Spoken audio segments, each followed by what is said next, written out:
৪৭তম BCS লিখিত পরীক্ষার যৌক্তিক সময়ের দাবিতে বিশ্ববিদ্যালয়ের স্টেশন রেলপথ অবরোধ করে রেখেছে, বিক্ষোভ করছে বিশ্ববিদ্যালয়ের শিক্ষার্থীরা। সেখানে আছেন রাকিবুল হাসান।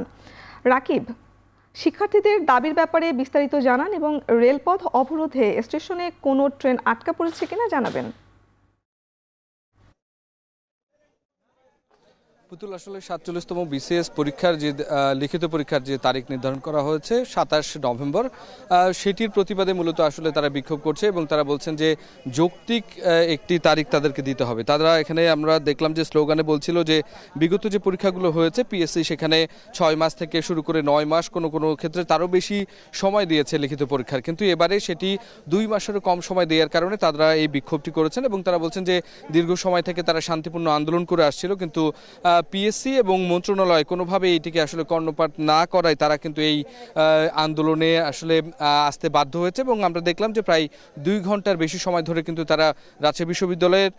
যে স্টেশন রয়েছে সেখানে রেলপথ অবরোধ করেছে এবং এই ঘটনায় রাজশাহী থেকে ছেড়ে যাওয়া পাবনার উদ্দেশ্যে ঢালারচর এবং ঢাকার উদ্দেশ্যে যে পদ্মা এক্সপ্রেস ট্রেনটি ৪টার সময় ছেড়ে যেত, সেই দুটো ট্রেনই এখন রাজশাহী স্টেশনে আটকা পড়ে আছে, যার কারণে যে যাত্রীরা আছে সেই যাত্রীরা ভোগান্তিতে পড়েছেন এবং সেই ট্রেন ছাড়তে আসলে বিলম্ব হচ্ছে। এবং এই অবস্থায় যেটি হচ্ছে, উল্টো দিক থেকে যে সমস্ত ট্রেনগুলো আসবে তার যে শিডিউল সেই অনুযায়ী সেই ক্ষেত্রে ট্রেনগুলো রাজশাহীতে যেগুলো খুলনা থেকে অথবা পঞ্চগড় এই দিক থেকে এবং ঢাকা থেকে যে ট্রেনগুলো আসবে সেগুলো আসলে বিলম্ব হতে পারে বলে আমরা ধারণা করছি, যেটি আসলে রেল কর্তৃপক্ষ বলছেন।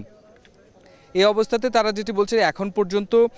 তাদের সাথে যে স্টেশন থেকে যোগাযোগ করা হচ্ছে সেক্ষেত্রে তারা যেটি বলবেন যে এই বিষয়ে মন্ত্রণালয়ে যোগাযোগ করে এটির একটি আশ্বস্ত হলে যে এই পরীক্ষা পেছানো হবে অথবা যৌক্তিক একটি সময় দেয়া হবে প্রস্তুতির, তবেই তারা আসলে এখান থেকে উঠবেন। তাছাড়া তাদের এই যে কর্মসূচি সেটি অব্যাহত থাকবে এবং তারা এখানে অবস্থান করবেন বলেও কিছুক্ষণ আগে এখানে ঘোষণা এসেছে। আমরা দেখছিলাম যে একেবারে দুপুর ৩টা, সোয়া ৩টার দিকে বিশ্ববিদ্যালয়ের বুদ্ধিজীবী চত্বরে তারা প্রথমে একত্রিত হয় যারা বিশ্ববিদ্যালয় থেকে বিসিএস ৪৭তম বিসিএস এ লিখিত পরীক্ষায় অংশগ্রহণ করবে। পরবর্তীতে সেখান থেকে একটি বিক্ষোভ মিছিল বের করা হয়। বিক্ষোভ মিছিলটি বিশ্ববিদ্যালয়ের বিভিন্ন সড়ক প্রদক্ষিণ শেষে বিশ্ববিদ্যালয়ে যে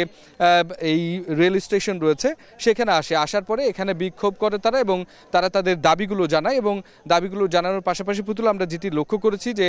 তারা তাদের যে এই ৪৭তম বিসিএস এ অংশগ্রহণের জন্য যে প্রবেশপত্র সেটিও তারা এখানে পুড়িয়েছেন এবং তারা বলছেন যে এই বিষয়টি এর আগে কখনো হয়নি,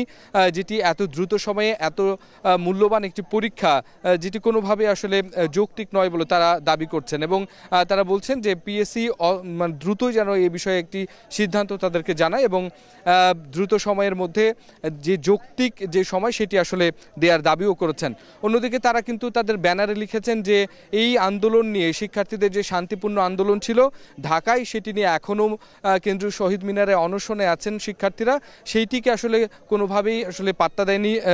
পিএসসি এবং সেটিতে তারা ক্ষুব্ধ হচ্ছেন। একই সাথে এই ঘটনায় যে শিক্ষার্থীদের উপর পুলিশের যে হামলা হয়েছে সেই হামলারও তীব্র নিন্দা জানানো হয়েছে এখান থেকে। সুতরাং আমরা এখন যেটি আসলে লক্ষ্য করছি যে এই ঘটনায় সবচেয়ে বেশি ভোগান্তিতে পড়েছেন রাজশাহী স্টেশন থেকে ছেড়ে যাওয়া যে দুটো ট্রেনের